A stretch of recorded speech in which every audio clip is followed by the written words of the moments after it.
அருட்பெருஞ்சோதி அருட்பெருஞ்சோதி தனிப்பெரும் கருணை அருட்பெருஞ்சோதி எல்லா உயிர்களும் இன்புற்று வாழ்க கொல்லா நெறியே குவலயமெல்லாம் ஓங்குக. திருவருட்பிரகாச வள்ளற்பெருமான் இந்த உலகிற்கு உகத்தளித்த சுத்த சன்மார்க்க நெறியினை தமது சொற்பொழிவுகள் மூலமாகவும் நூல்கள் மூலமாகவும் இந்த உலகிற்கு வழங்கியவர்தான் திண்டுக்கல் சுவாமி சரவணானந்தா அவர்கள் தயாவிளக்கமாலை என்ற ஒரு பதிகத்திற்கு அற்புதமாக 18/4/1982 நாளிலே சொற்பொழிவாற்றியுள்ளார்கள். அதனை அன்பர்கள் தற்பொழுது ஒலி வடிவிலே கேட்கலாம். தயவு வாழ்வு 54. இன்று 54வது பாடலுக்கு விளக்க உரை காண்போம். சென்ற பாடலின் அந்தம் சோறு. சோரே என்பது இப்பாடலின் ஆதி சோரதே என அமைந்துள்ளது. சோரதே பெரும் பேராமென மதித்து சுகித்திட உண்டு பின் சோம்பி சேரதே கிடந்து செவ்வி வீண் கழிக்கும் செனிமையை போற்றிழைப்பேனை மாறதே இல்லா வளப்பெரும் கருணை வலத்திலால் என்னையே எடுத்து கூறுதற்கரிய குருவடிவெனக்கே கொடுத்திதை அணிந்து கொள்ளாயே. சோறு என்றால் அன்னம் எனவும் முத்தி எனவும் இருபொருள் படும் என்பதை அறிந்தோம். சோறு என்றால் அரிசி உணவு மட்டும்தானா என எண்ண வேண்டாம். அரிசி கிடைக்காத இடங்களில் கோதுமை மற்றும் காய்கறி, ரொட்டி இவை எல்லாமே சோறாக கொள்ளப்படும். இந்த சோறு ஜீவர்களின் பசியை போக்கி அவர்களுக்கு உயிர் விளக்கம் உண்டு பண்ணுகிறது. உயிர் விளக்கத்தால் அறிவு விளக்கம் உண்டாகிறது. மேலும் இந்த சோறு ஆனது தயவு உள்ளத்தோடு ஜீவ கருணையோடு ஒருவனுக்கு வழங்கப்படும் போது அது வழங்குபவனுக்கு அருள் விளக்கமும் பெறுபவனுக்கு ஜீவ விளக்கமும் வழங்குகின்றது. எனவே ஜீவகாருண்ய பணியில் சிறந்தது சோறு கொடுத்து உயிர் விளக்கம் செய்வதே. மற்ற எந்த ஒரு தானமும் தர்மமும் அவ்வளவு சிறப்புடையதாகாது. இவ்வுண்மையை அறியாது மக்கள் சோரதே பெரும் பேராமென மதித்து சுகித்திட உண்டு பின் சோம்பி கிடக்கின்றனர். கடவுள் உண்மையை அறியாது அறியக்கூடிய மன உணர்வு கூட இல்லாமல் தேகப்பற்று மிக கொண்டு வாழக்கூடிய மக்கள் சோற்றின் மீது மிகவும் பற்று கொண்டு வாழ்கின்றனர். சோறு உண்ணுவதையே பெரும் பேராக கருதி சுவையாக சமைத்து சாப்பிடுவதிலேயே கவனமாக இருக்கின்றனர். இவ்வாறு சுவைபட உண்டு சோம்பலாக இருப்பதையே சுகமாக கிடைத்தற்கரிய வாய்ப்பாக எண்ணி ஏமாறுகின்றனர். இக்காரணத்தாலேயே வயிறு நிரம்பினாலும் போதும் என்று ஆகி ஏப்பம் வந்தாலும் பொருட்படுத்தாமல் மேலும் உண்ணுகின்றனர். அளவுக்கு அதிகமாக உண்ணும் உணவு ஒருவனுக்கு சோம்பலை ஏற்படுத்துகிறது. இதனையே உண்டமயக்கம் தொண்டருக்கும் உண்டு என சொல்லி வைத்தனர். இக்கருத்தையே அகநிலையில் கொண்டு நோக்கும்போது சோறு என்ற சொல் முத்தி என்ற பொருளை தருவதாக உள்ளது. இதற்கு முன் வாழ்ந்த யோகியரும் ஞானியரும் செய்த தவ முயற்சிகளாலும் மன ஓர்மையினாலும் சில உண்மைகளை உணர்ந்து கொண்டனர்.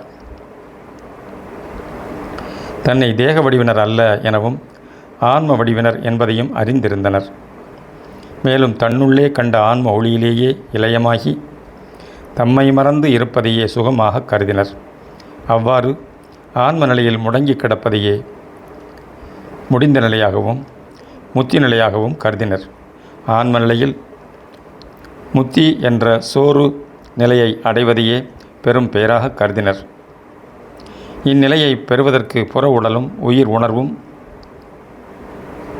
தடையென கருதினர். ஆதலால் அவற்றை விடுத்து அல்லது ஒழித்துவிட்டு ஆன்ம நிலையை அடைவதையே இலட்சியமாக கொண்டனர்.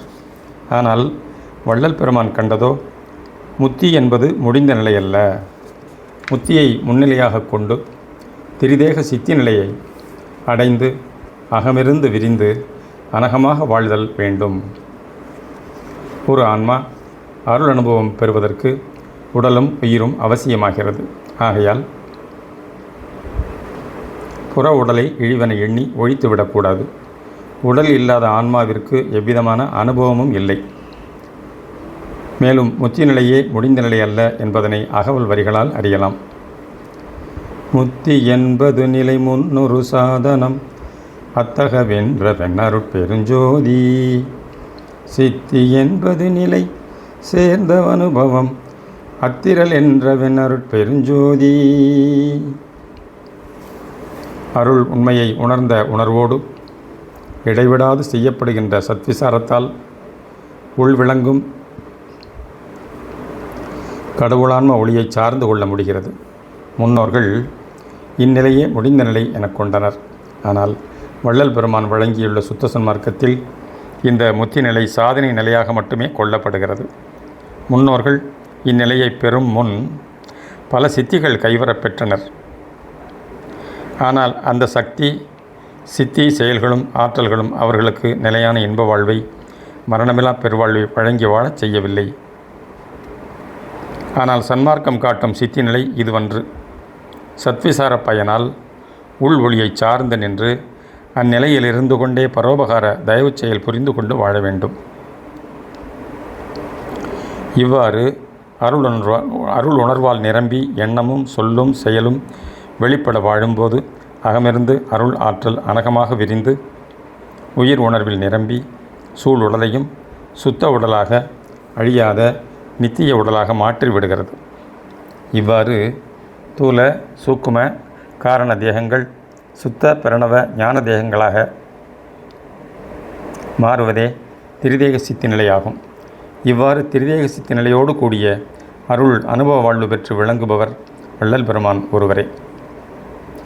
சேரதே கிடந்து செவ்வி வீண் கழிக்கும் சினை மகி போற்றினை பேனை போற்றிழைப்பேனை என்னும் வரிகளால் அறியாமையில் மூழ்கி கிடக்கும் மக்களின் நிலைமையை நன்கு உணர்கிறோம்.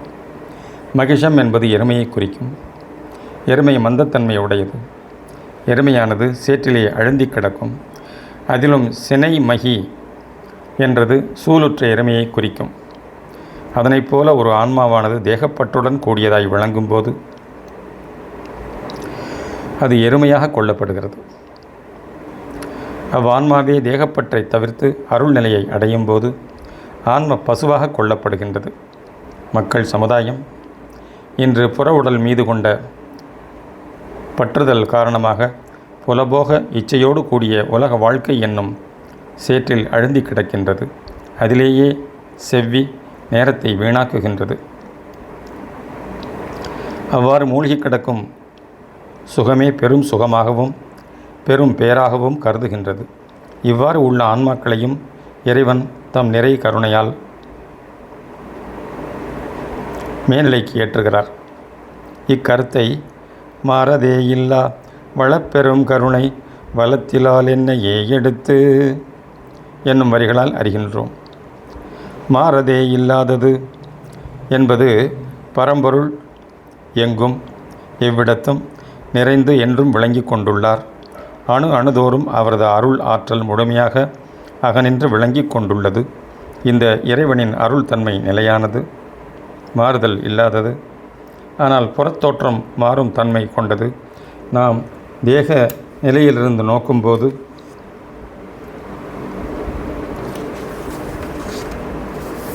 புற உடல் புறம் ஆகவும் ஆன்மா அகம் ஆகவும் கொள்ளப்படும். ஆன்மா அழிவற்றது, நிலையானது, மாறுதல் இல்லாதது. ஆனால் புற உடல் அழியக்கூடியது, நிலையற்றது, மாறுதல் அடையக்கூடியது. ஆன்ம நிலையிலிருந்து நோக்கும்போது ஆன்மாவின் அகநிலை அருள் தன்மை.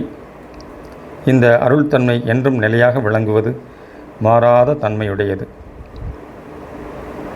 ஆன்மாவின் புறநிலை என்பது அக அருள் தன்மையிலிருந்து வெளிப்படும் ஐஞ்சக்தி செயல்களாகும். ஐஞ்சக்தி செயல்களாலே எல்லா விதமான பிரபஞ்ச காரியப்பாடுகளும் நிகழ்கின்றன. நாம் புற உலகில் காணும் எந்த ஒரு பொருளும் காட்சியும் செயலும் நிலையானது அல்ல. எப்போதும் மறைந்து மீண்டும் தோன்றி அழியக்கூடியதாக உள்ளது. எனவே முன்னோர்கள் இவ்வுலகையும் வாழ்வையும் மாயை எனச் சொல்லி வைத்தனர். இக்கருத்தை கொண்டே தேகமும் அழியக்கூடியது என்றும் மாயா தேகம் என்றும் கூறினர். புற உடல் அழிவுறுவதாகவே இருக்கிறது. ஆனால் அவ்வுடலுக்கும் உயிர் உணர்வுக்கும் காரணமான ஆன்ம நிலை அழிவுறாதது. இவ்வுண்மை அறியாமையாகிய இருள் நிலையில் மூழ்கி கிடக்கும் சமயம் அறிய முடிகின்றதில்லை. கடவுள் உண்மை அறிந்து உணர்வதற்கு பிற எந்த ஜீவராசிகளுக்கும் இல்லாத மன உணர்வு மனிதனுக்கு மட்டுமே வழங்கப்பட்டுள்ளது. மன உணர்வு கீழ்நிலையில் தேகப்பற்றுடன் இருக்கும் வரையில் எவ்வித கடவுள் ஆன்ம உண்மையையும் அறிய முடிவதில்லை. மன உணர்வு அருள் உணர்வால் நிரம்பி மேல்நிலையுறும் போதுதான் கடவுள் உண்மையை அறிந்துணர முடிகின்றது. இந்நிலையில் தன்னுடைய உண்மையே கடவுள் உண்மையாகவும் இருப்பதை உணரலாம். தான் அது என்ற பேதம் நீங்கி எல்லாம் ஒன்றான நிலையில் எங்கும் ஒன்றான அருட்பெரும் ஜோதிபதியை காணும் தன்மை பெறுகிறோம். அந்த ஒன்றான பதியே நமது சிறநடுதலத்தே தயவு ஒளி விளக்காக விளங்கி கொண்டுள்ளார். அந்த தயவு ஒளியின் அருள் ஆற்றலே நம்மில் விரிந்து உயிர் உணர்வு உடலாக செயல்படுகின்றது. சத்விசாரத்தால் தயவு ஒளியை சார்ந்து நின்று பரோபகார செயலுடன் வாழும்போது விளக்காக இருந்தது சுடராக விரிந்து ஜோதியாக எங்கும் நிறைந்து விளங்குகின்றது. இவ்வாறு அகமிருந்து விரியும் அனக வாழ்வினால் மாயா தேகம் மாயாத தேகமாக விளங்கும் தன்மை பெறுகிறது. மேலும் மாயா என்ற சொல்லே தோன்றுதல் மறைதல் என்ற பொருளை தருவதாக உள்ளது. மா என்றால் அழிதல் மறைவுறுதல் என்றும், யா என்றால் தோன்றுதல் உண்டாதல் என்றும் பொருள்படுகிறது. இப்படி மாயா நிலையினின்று நம்மை மேலேற்றுவது பரம்பொருளின் கருணை செயலே ஆகும். அவரது கருணை வளத்தினாலே தான் ஒவ்வொரு ஆன்மாவும் மேல்நிலைக்கு ஏற்றப்படுகிறது. வளத்தினால் என்று குறிக்கப்பட்டது இங்கு நாம் சுவாசிக்கும் மூச்சுக்காற்றே வளம் இடம் என இருவகையாக சொல்லப்படும். வலது மூக்கின் வழியாக செல்லும் சுவாசம் சூரியகலை என்றும், இடது மூக்கின் வழியாக செல்லும் சுவாசம் சந்திரகலை என்றும் சொல்லப்படும்.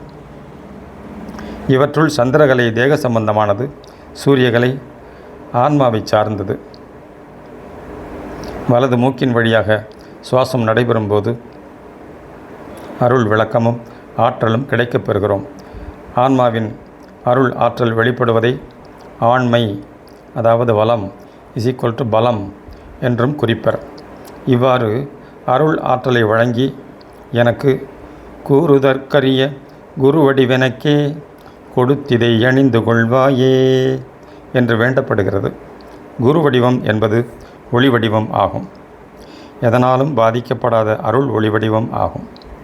இந்த ஒப்பற்ற அருள் ஒளி வடிவம் பெற்றுக்கொண்டு விளங்குபவர் வள்ளல் பெருமான் ஒருவரே. இவர் எங்கும் நிறைய அருட்பெரும் ஜோதிபதியையே தம் உள்ளத்தில் குருவாக கொண்டு விளங்குபவர். அந்த அருட்பெரும் ஜோதியே நமது சிறநடு சிற்றம்பலத்தே ஆன்ம ஒளி வடிவாக விளங்கி கொண்டுள்ளார். அவரே நமக்கு உண்மை குரு ஆவார். புறவுலகில் நாம் குருவாக ஏற்றுக்கொள்பவரின் உள் நின்று விளங்குவதும் அந்த அருட்பெரும் ஜோதிபதியே ஆவார். இந்த உண்மையை ஒவ்வொருவரும் உணர்ந்து கொள்ள வேண்டும். இந்த நிலை ஏற்படும் போது நமக்கு உள் நின்று உண்மைகளை உணர்த்துவதும் நாமாக இருந்து அவ்வுண்மைகளை உணர்வதும் ஒன்றே என்பதை உணர்கிறோம். இந்த ஒன்றான ஜோதிபதியே சிவமாகவும் முருகனாகவும் அவரவர் எண்ணிய வண்ணம் தோன்றி விளங்குகிறார். இவ்வுண்மையை வள்ளல் பெருமான் வழங்கியுள்ள பாடல் ஒன்றினால் அறியலாம்.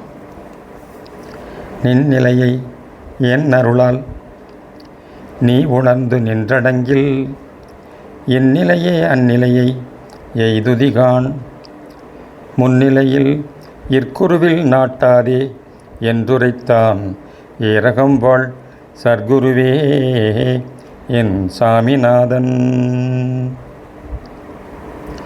ஏரகம்வாழ் சர்க்குரு என்பது ஏர் அழகு பொருந்திய அழிவற்ற எனவும், அகம் என்பது ஆன்மாவும் ஆகும். நமது ஆன்மாவின் அகத்தே விளங்கும் சர்க்குருவாகிய அருட்பெரும் ஜோதிபதியையே நாம் அருட்குருவாக கொள்ள வேண்டும். இற்குருவில் நாட்டாதே என்று கூறப்பட்டது புற வடிவங்களை பற்றி கொள்ள வேண்டாம் என்பதே. வள்ளல் பெருமான் தாம் பெற்ற பேரின்ப நிலையை எல்லோரும் பெற வேண்டும் என்பதற்காகவே தமது அனுபவங்களையெல்லாம் மாலைகளாக தொடுத்து அவற்றை இறைவனுக்கே சூட்டினார். இங்கித மாலை, அருள் விளக்க மாலை, நடராஜபதி மாலை, அனுபவ மாலை என வாடாத என்றும் புதுமையாக விளங்கக்கூடிய பாமாலைகளை வழங்கினார். இன்று அவரே நம்முள் இருந்து தயவாக வெளிப்பட்டு தயவின் உண்மைகளையெல்லாம் இத்தயா விளக்க மாலையாகவும் வெளிப்பட்டுள்ளார். இம்மாலைகள் ஆயிரம் ஆண்டுகள் ஆயினும் நிலைத்து நின்று விளங்குவது பூமாலையைப் போல் வாடிவிடக்கூடியது அல்ல. பாமாலைகளின் பாடல்களை யார் அருள் உணர்வோடு அருள் நாட்டத்தோடு படிக்கிறார்களோ அவர்களின் உள்ளத்தில் உண்மையை உணர்த்தி அறியும்படி செய்யும். எனவே இம்மாலையை இறைவனையே ஏற்றுக்கொள்ளுமாறு வேண்டப்படுகின்றது.